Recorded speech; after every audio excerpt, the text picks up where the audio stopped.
Il y a des lieux que l'on traverse sans y prêter attention. Des endroits silencieux, apparemment banals, mais dans lesquels règne un malaise invisible, une tension étrange, comme si quelque chose nous observait. As-tu déjà ressenti cette sensation? Un frisson soudain, un poids dans la poitrine, un silence si profond qu'il crie. Peut-être que ce n'est pas ton imagination.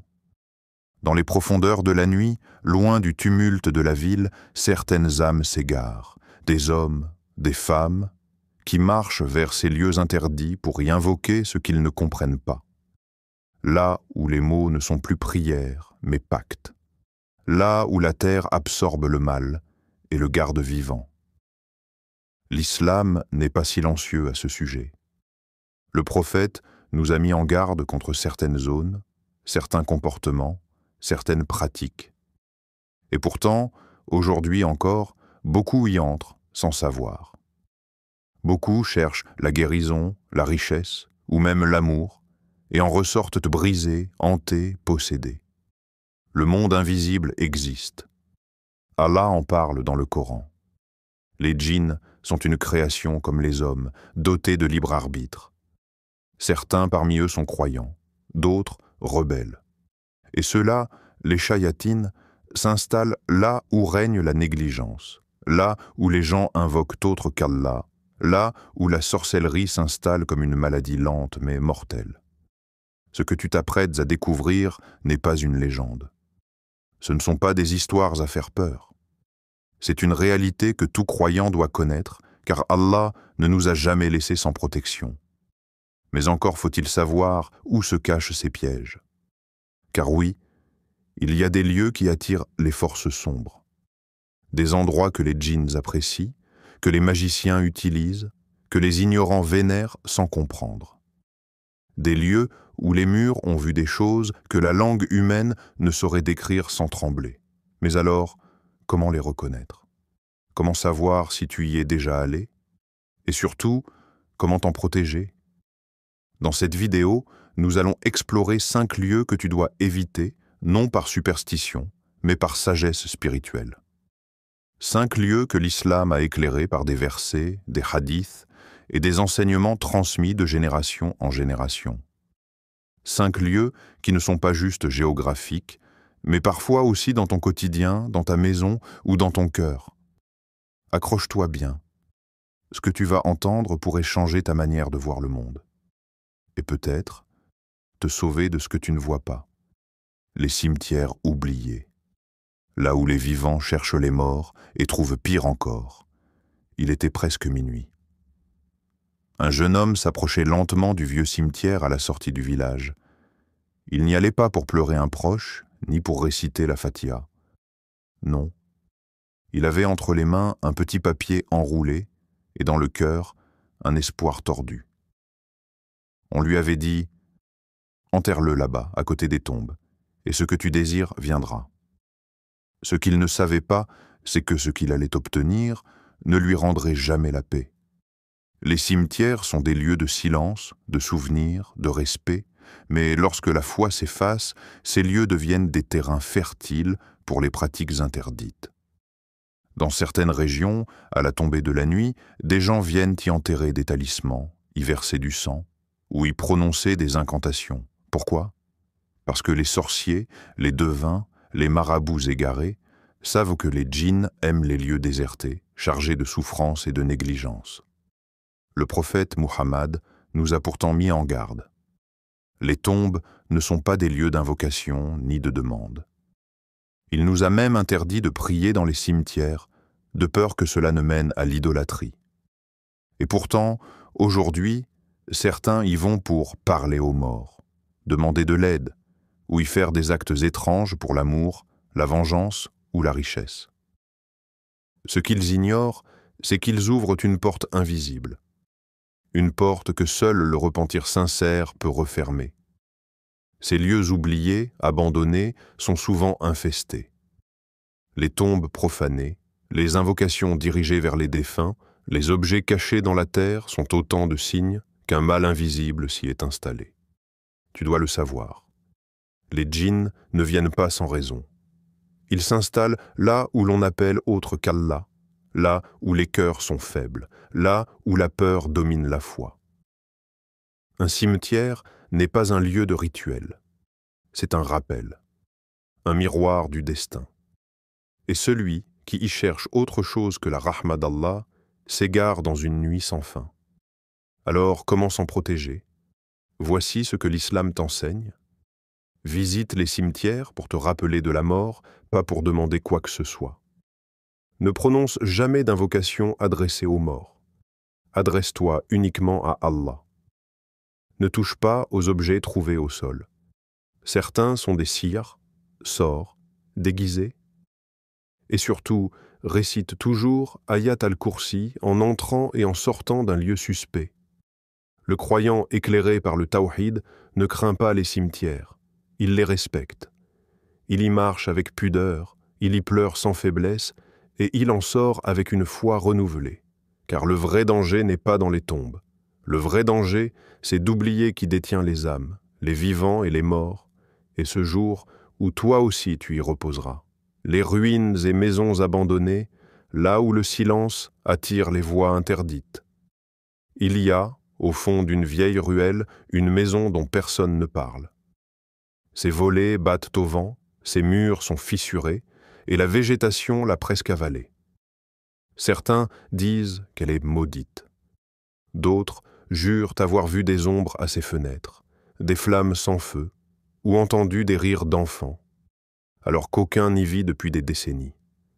La vérité, ce ne sont pas des contes, ce sont des signes.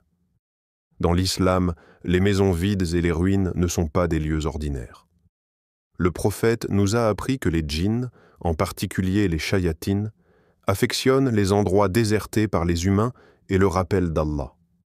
Là où personne ne prie, là où le Coran ne résonne plus, là où le silence devient une invitation au trouble.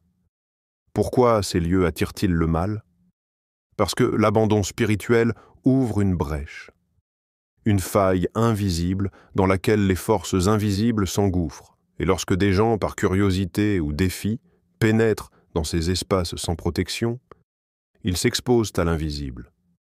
Les frissons, les cauchemars, les voix sans source, les accidents étranges, tout cela peut être la conséquence d'une présence non humaine. Le prophète a dit dans un hadith rapporté par Muslim, « La maison dans laquelle on récite la sourate al-Baqarah n'est pas approchée par le diable. » Mais une maison vide de Coran, une maison où personne n'a prononcé le nom d'Allah depuis des années, elle devient un abri, pas pour toi, mais pour eux. Les sorciers et les personnes liées à la magie le savent. C'est dans ces ruines, dans ces habitations désertées, qu'ils viennent parfois enterrer leurs rituels, dessiner des symboles, faire des pactes. L'endroit devient alors un fief invisible, un repère sombre pour les djinns désobéissants. Et toi, que dois-tu faire? D'abord, ne pénètre jamais dans une ruine ou une maison abandonnée sans nécessité. Si tu y entres, dis « Bismillah, a'udhu billahi min al-khubthi wal-khabawith ». Ne touchez à rien d'étrange. Symboles, tissus noués, bocaux, papier roulé, tout cela peut être lié à de la sorcellerie. Et surtout, si tu ressens un malaise intense, un vertige, une peur soudaine, sors immédiatement et récite les invocations de protection. Rappelle-toi, ces lieux n'appartiennent pas aux humains, même s'ils ont été bâtis par eux. Une maison sans rappel d'Allah, c'est comme un cœur sans foi, vide, mais vulnérable. Et parfois, dans ce vide, quelque chose d'autre s'installe. Ce n'est pas un jeu, ce n'est pas une légende. L'islam t'en avertit pour te protéger, pas pour t'effrayer. Mais celui qui ignore les règles du monde invisible finit souvent par en devenir la victime. Les croisements et carrefours isolés, quand l'ombre attend au tournant de ta route, il faisait nuit noire. Le vent soufflait, secouant les branches d'un arbre solitaire. Un homme marchait seul, le cœur serré, en direction d'un carrefour désert. Dans sa main, un petit sac. À l'intérieur, de la terre, des cheveux, des mots écrits à l'encre noire. On lui avait dit « Laisse ça au croisement, à minuit, et repart sans te retourner. Il ne savait pas qu'en déposant ce sac, il ne faisait pas que lancer un sort. Il ouvrait une porte vers un monde dont il ne maîtrisait rien. Les carrefours, dans la tradition islamique, sont des lieux singuliers. Ils semblent banals, mais ils sont chargés de symbolisme et d'énergie spirituelle. Pourquoi? Parce que ce sont des points de passage, des croisements entre les routes, mais aussi parfois entre les mondes. C'est dans ces endroits que les djinns se rassemblent, surtout la nuit, loin des regards humains. Ce n'est pas un hasard si les sorciers et les praticiens du sihr viennent y enterrer ou y déposer leurs rituels. Le croisement, en particulier lorsqu'il est isolé ou abandonné, devient un lieu de livraison invisible. Une offrande. Un contrat. Ibn Taymiyyah, grand savant de l'islam, expliquait que certains lieux attirent les djinns à cause des actes qui y sont commis ou des énergies qui y stagnent. Et les carrefours en font partie. Le prophète nous a mis en garde dans plusieurs hadiths contre certains endroits, dont les croisements, les bains publics et les cimetières, comme étant des lieux où les shayatines rôdent plus fréquemment. Et pourtant, combien de fois as-tu vu des gens y jeter de la nourriture, du sel, des objets bizarres? Ce ne sont pas des déchets, ce sont des sorts, des pactes scellés dans l'ignorance. Le danger, c'est que même sans le vouloir, tu peux marcher sur quelque chose de sacrilège. Et le simple fait de perturber un rituel peut entraîner des réactions étranges, malaise, cauchemar, blocage, trouble dans la maison, parce que tu as mis le pied sur un territoire invisible. Alors que faire? Évite les carrefours isolés à la tombée de la nuit. Ne ramasse rien de bizarre sur ces routes, sachets, nœuds, objets brûlés ou écrits. Si tu dois y passer, récite le dhikr de protection. Bismillahi, tawakkaltu ala Allahi, wa la hawla wa la quwwata illa billah. Et surtout, ne joue jamais avec ce que tu ne comprends pas. L'islam nous enseigne la prudence, non la peur. Le croyant averti sait que le monde invisible existe. Il ne le cherche pas, il l'évite, il ne provoque pas, il se protège. Car au détour d'un croisement, ce n'est pas toujours un autre humain que tu rencontres. Et parfois, ce regard que tu sens derrière toi n'est pas de ce monde. Les toilettes et les endroits impurs, le refuge préféré des êtres invisibles. C'est un lieu que tu fréquentes tous les jours, sans même y penser. Tu y vas rapidement, parfois avec ton téléphone en main, distrait, l'esprit ailleurs. Et pourtant, c'est l'un des endroits les plus sensibles de toute ta maison. Les toilettes. Oui, ce petit espace apparemment banal est, dans la tradition islamique, l'un des lieux favoris des djinns, en particulier des shayatines, les démons parmi eux. Pas à cause de sa forme ni de ses matériaux, mais à cause de l'impureté qui y règne. Le prophète Muhammad nous a avertis très clairement. Ces endroits, les toilettes, sont fréquentés par les djinns. Lorsque l'un de vous y entre, qu'ils disent « Bismillah, Allahumma inni a'udu bika min al-khubthi wal-khabawidh » rapporté par Al-Bukhari et Muslim. Ce n'est pas une simple formule rituelle. C'est un bouclier spirituel, une barrière invisible entre toi et eux. Pourquoi cet avertissement? Parce que les lieux impurs attirent l'impur. Là où il y a de la saleté, là où il n'y a ni rappel d'Allah, ni respect de la sacralité du corps humain, les shayatines trouvent leur confort. C'est leur zone, leur habitat.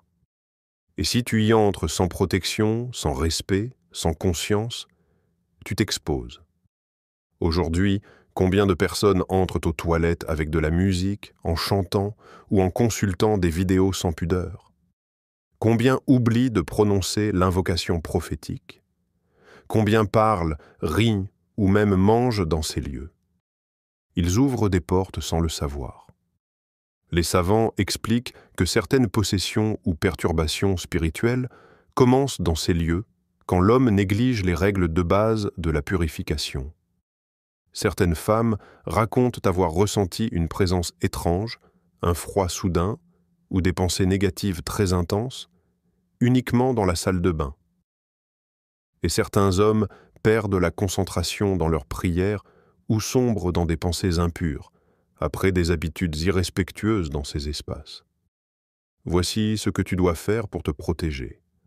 Avant d'entrer aux toilettes, récite toujours l'invocation « Bismillah, Allahumma inni a'udhu bika mina al-khubthi wal-khabaith ». Ne parle pas à l'intérieur, sauf en cas d'extrême nécessité. Évite d'y rester longtemps, surtout inutilement. Ne prends jamais de photos, n'écoute pas de musique et ne lis rien de sacré dans ces lieux. Et surtout, garde ta pudeur, même seul. L'islam est une lumière qui éclaire même les recoins les plus sombres de ta vie quotidienne. Ce n'est pas une religion du hasard, mais une science du détail. Si Allah et son messager m'avertissent de ce lieu, c'est pour t'éviter de souffrir là où tu ne t'y attends pas. Parce que parfois, le mal ne vient pas de ce que tu vois. Il naît là où tu pensais être seul, mais ne l'étais pas. Les cimetières, entre respect sacré et piège spirituel. Le silence est lourd, le vent soulève doucement les feuilles sèches au sol, et au milieu des tombes alignées, un homme avance lentement. Son regard est perdu, mais ses poches sont pleines. Pas de Coran, pas de prière, mais des poudres, des fils noués et des noms inscrits sur du papier jauni. Il ne vient pas pleurer un défunt. Il vient enterrer un piège. Le cimetière, en islam, est un lieu sacré, un lieu de rappel, de recueillement, de retour vers l'humilité. Le prophète nous a encouragés à y aller, non pas pour la superstition, mais pour se rappeler la mort, prier pour les morts et purifier nos cœurs. Mais comme pour tout lieu béni, certains en font un champ de sorcellerie. Pourquoi? Parce que les sorciers savent que les gens y vont rarement la nuit, que les tombes sont peu surveillées, et que la terre qui accueille les corps est particulièrement réceptive à leurs rituels tordus. Ils y enterrent des sorts, des noms, des objets impurs.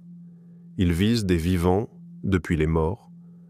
Certains vont jusqu'à ouvrir des tombes, voler des restes humains pour des pratiques interdites et sataniques. Ce n'est pas un film.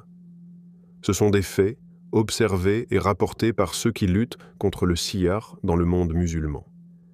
Et pourtant, le croyant sincère n'a rien à craindre s'il respecte les règles du prophète. Il entre dans le cimetière en paix, en dhikr, en humilité.